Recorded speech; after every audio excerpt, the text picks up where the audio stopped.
Nearly all of the Greater Bay Area residents are totally unaware of a very different look of things in the 1940s and 50s. A great transportation system was buried and forgotten as quickly as possible. Let's look back to grander times there.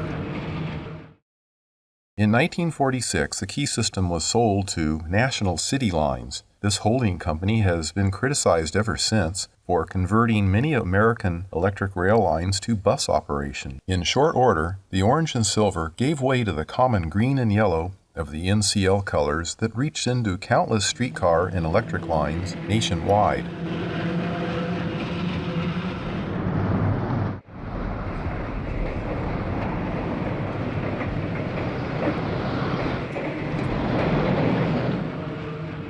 The main lines of the Bridge Railway, shown here, were supplemented by a wealth of city streetcar lines, shown in green. It all worked together, but it was best suited for an era before the family car. The green lines represent the zenith of the connecting trolley or streetcar lines that gradually adapted to bus travel beginning in the 1920s.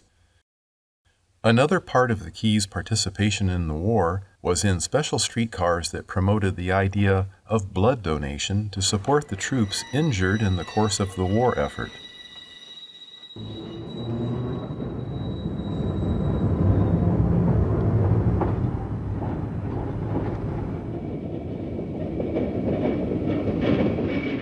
The 6th line ran from Thousand Oaks and Berkeley all the way to a loop in downtown Oakland near 8th and Franklin.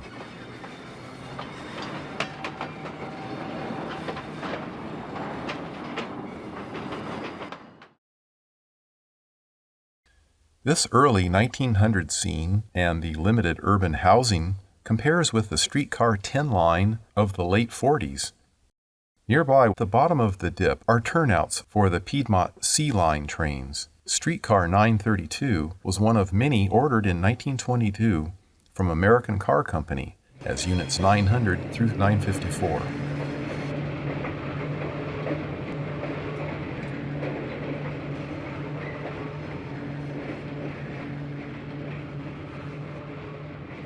The K line often used streetcars in multiple unit operation. This Berkeley line was the only streetcar line with transfer privileges to the bridge train service. In earlier years, the F-line ended at the south end of the K line. When the SP Red trains quit in 1941, the Key system extended its F-line service out to North Bray as shown here.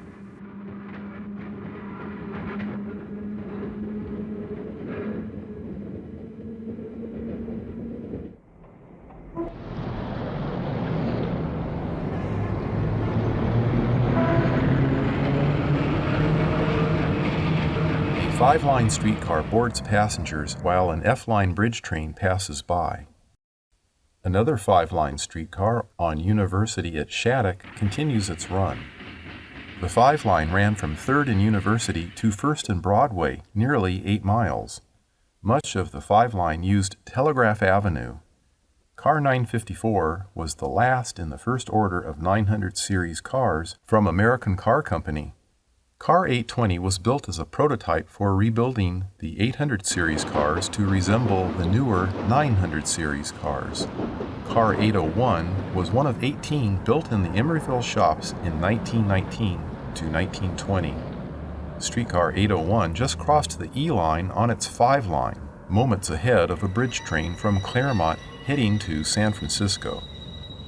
It's easy to see how streetcars crisscrossing the East Bay were a poor mix with growing auto traffic by the late 1940s.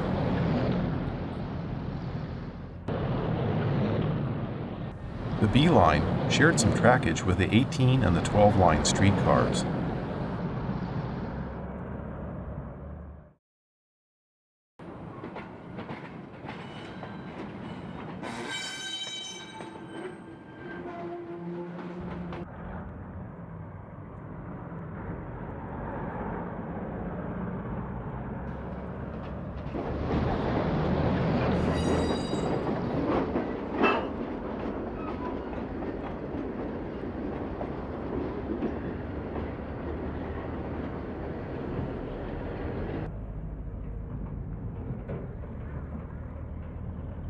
The A-line bridge trains shared some trackage past Lake Merritt Dam with a number of streetcar lines.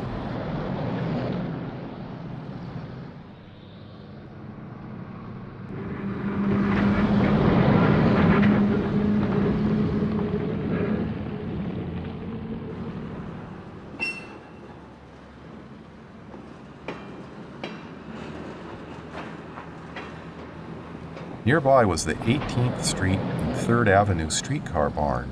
Bridge trains labeled A1 once terminated here for connections to the streetcar grid. This sad scrapping procession is led by 705, then 389, followed by an unidentified unit, and finally 398.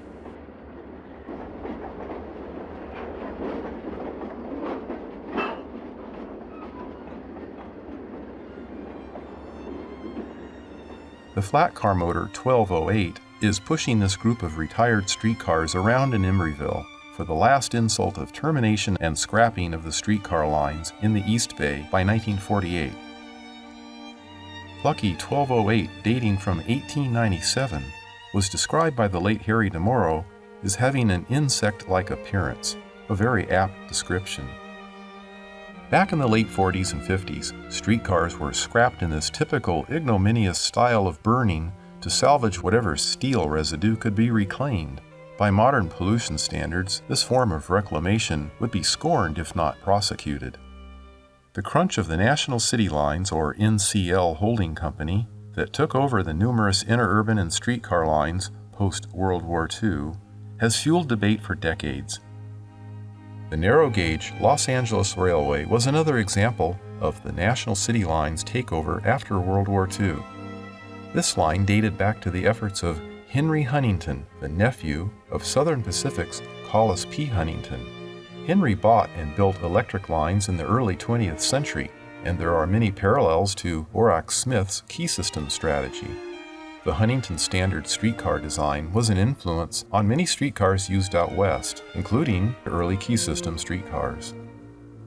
The Los Angeles Railway made every effort to accommodate its flagging patrons. The more streamlined and smooth-riding PCC cars, introduced in the late 30s, hoped to stem the tide of patron loss to the family automobile. The LA Railway managed to extend its life into the early 1960s. All the while, bus service encroached into this historic railway until it too was finished with rail service. The yellow, green, and white colors of the LA Railway and the new colors for the post-war key system was no accident of coincidence. This was the common color theme imposed by the National City Lines for rail lines gobbled up around the country. Ever since, barrels of ink have been used to document the anti-rail and pro-bus attitude of the National City Lines after these scenes were taken. Many streetcar bodies were sold to hot dog stand owners, farm owners for field worker housing, storage sheds, and many other enterprises. You can see the new colors that the NCL placed on many of the Keys streetcars in only 2 years. Many also retired in the old orange color. Now, only the heavy bridge rail units were left to use the remaining rails.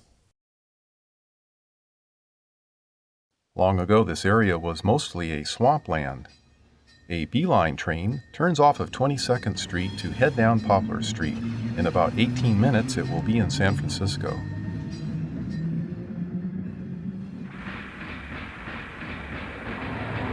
This B-line train is about to cross Adeline and run past a factory with an electrified freight siding that ran into the actual building.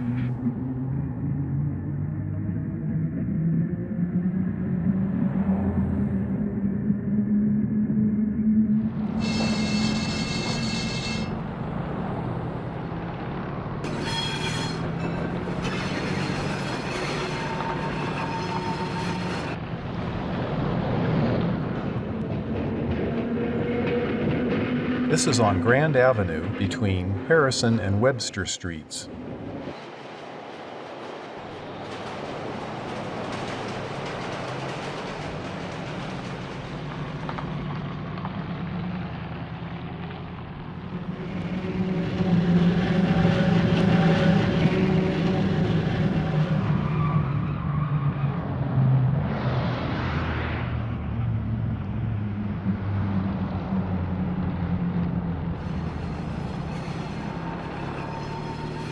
This is Grand Avenue at Euclid.